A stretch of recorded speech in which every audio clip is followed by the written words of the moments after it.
Va taper très fort parce que je vous annonce, il va devenir international sénégalais. Ousmane Diao. Il évolue du côté de Midtjylland. On va faire les présentations. Alors Midtjylland, c'est au Danemark, hein, évidemment. Il a 20 ans, 1m87. J'ai pris comme profil similaire pour lui rendre hommage parce que je pense que ça a été un joueur un peu sous-coté dans l'histoire. Pape Malick Diop, défenseur central des Lions de la Teranga à la Coupe du Monde 2002. Zone d'activité, évidemment, défenseur central à droite comme Aurélien Chedjou, mais il peut évoluer à 3 dans une défense à 3, à droite également. Ça, c'est plus comme Fousseni Diawara. On a très rarement mis en évidence un défenseur dans cette rubrique cette saison. Qu'est-ce qu'il a de si particulier chez Ousmane Diao? C'est un client, c'est-à-dire qu'on va voir, on va le découvrir en image. En 1 contre 1, c'est très fort. Il est rapide, il anticipe bien. Regardez, là, il se fait cadrer. Il se fait cadrer, mais il ne se fait pas déborder parce qu'il revient toujours. Il a une grande envergure, il fait 1m87, je vous le rappelle. Et quand il est sur vos côtes, c'est difficile de s'en sortir. Moi, je l'ai trouvé très fort, très agressif. J'étais étonné parce qu'on a mis toute la cellule scouting sur le coup. Et on a eu une alerte rouge dans la semaine et on s'est dit, là maintenant, il faut y aller. Donc voilà, c'est vraiment un joueur qui m'a impressionné, honnêtement. Et il y a des défenseurs centraux ici, j'imagine qu'ils doivent se dire exactement la même chose. Il est intelligent, il anticipe, il fait tout bien pour l'instant du côté de Midtjylland.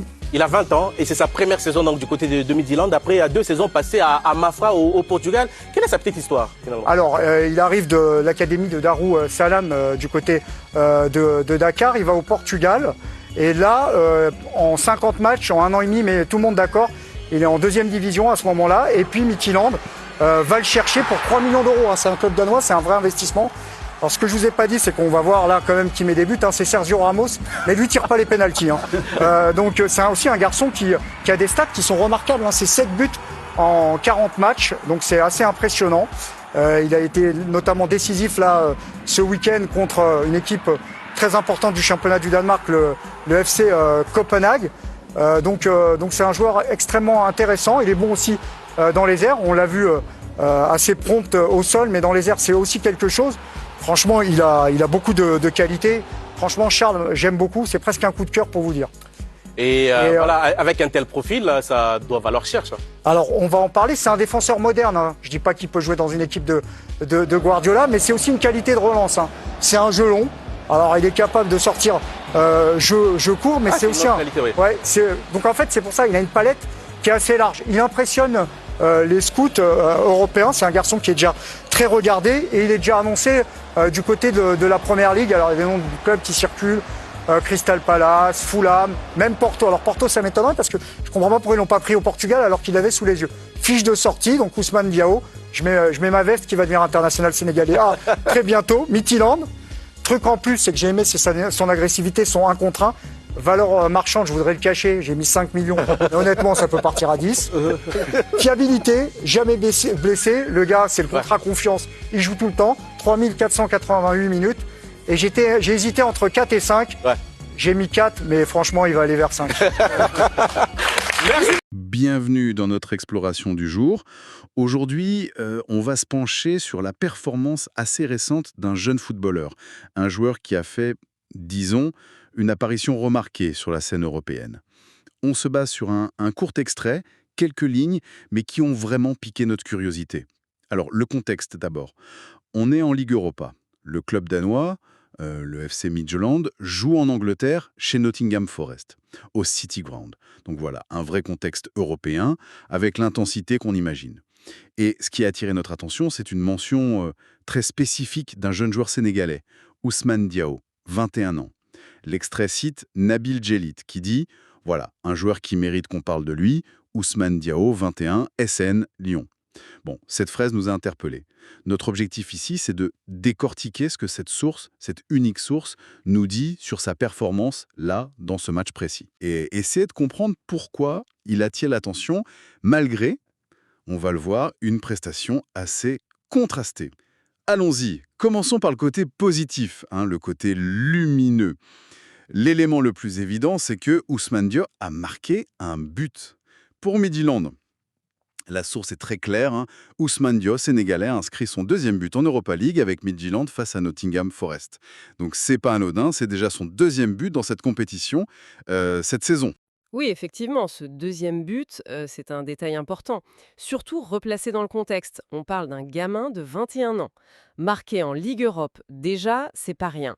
Mais le faire en déplacement, chez un club comme Nottingham Forest, avec l'ambiance du City Ground, ça ajoute quand même une difficulté et donc ça souligne le mérite.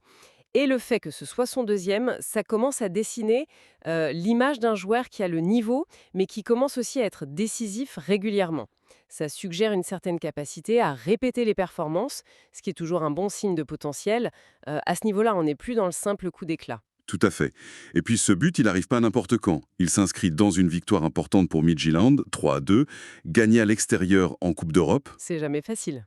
Non, c'est toujours un résultat fort. Et l'extrait insiste là-dessus, il dit que l'équipe danoise a complètement pris d'assaut le City Ground pour signer une deuxième victoire en autant de sorties. Pris d'assaut, le terme est fort. Ça suggère une performance audacieuse, quoi. Le but de Diao, il est donc central dans ce qui semble être un très bon début de campagne pour eux. Laisse la performance de Diao, son but, dans une dynamique collective très positive.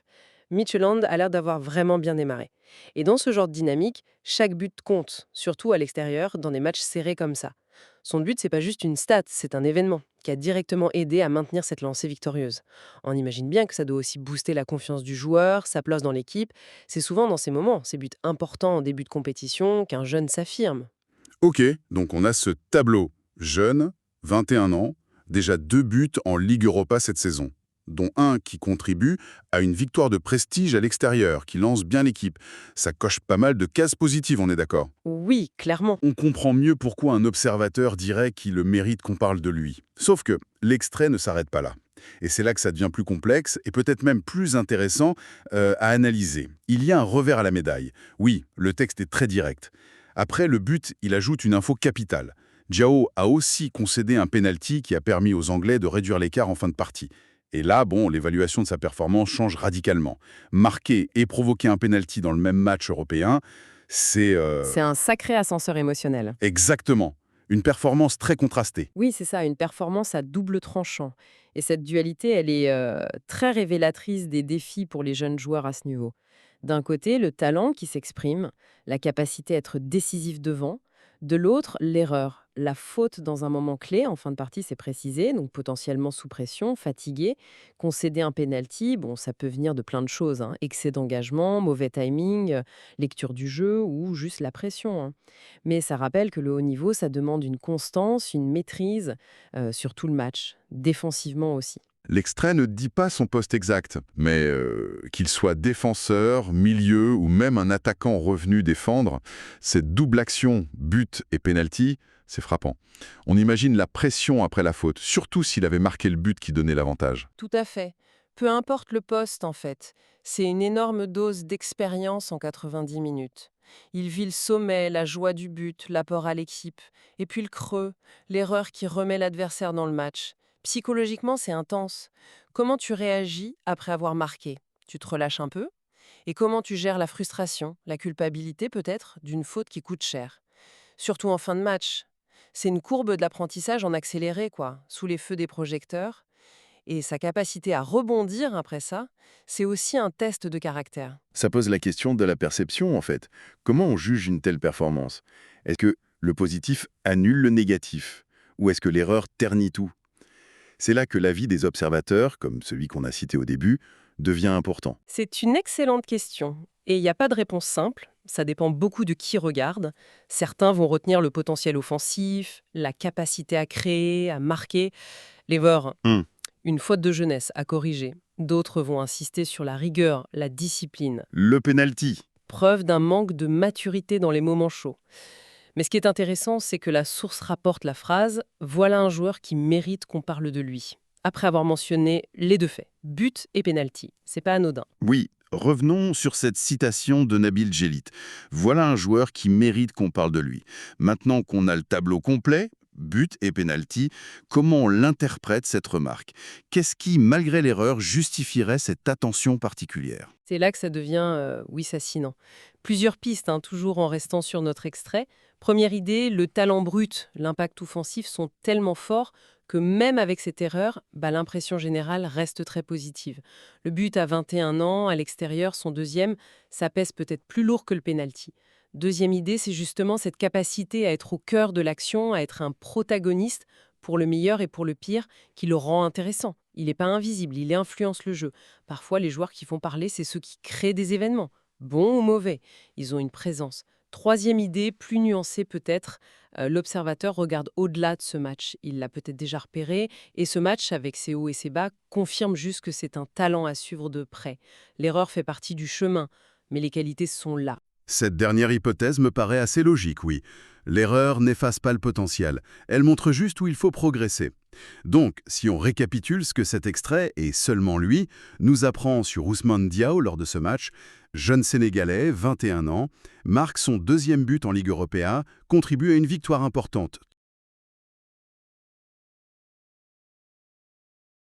3-2 à l'extérieur. Gros point positif.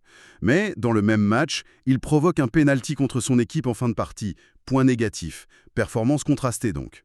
Et pourtant, ou peut-être à cause de ça, il est signalé comme un joueur à suivre, qui mérite qu'on parle de lui. C'est une bonne synthèse de ce que dit la source. C'est vraiment un instantané, une photo d'un moment précis.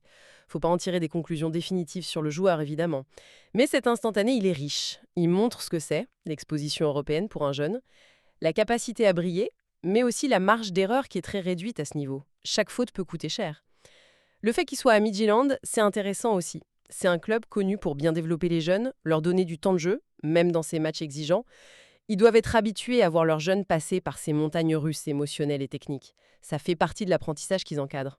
Oui, on sent bien cette idée de processus. C'est pas juste bon match ou mauvais match, c'est une étape.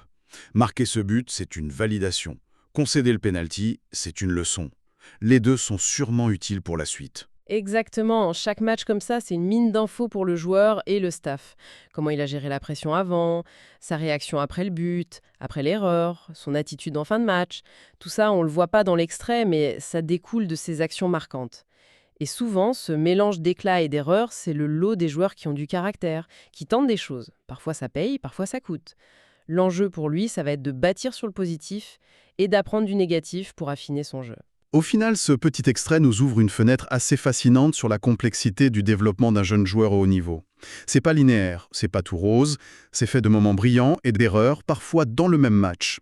Et l'important, si on suit la logique de l'attention portée à Diao, c'est peut-être cette capacité à être là, à peser sur le jeu, même si tout n'est pas parfait. Oui, c'est une bonne façon de le voir.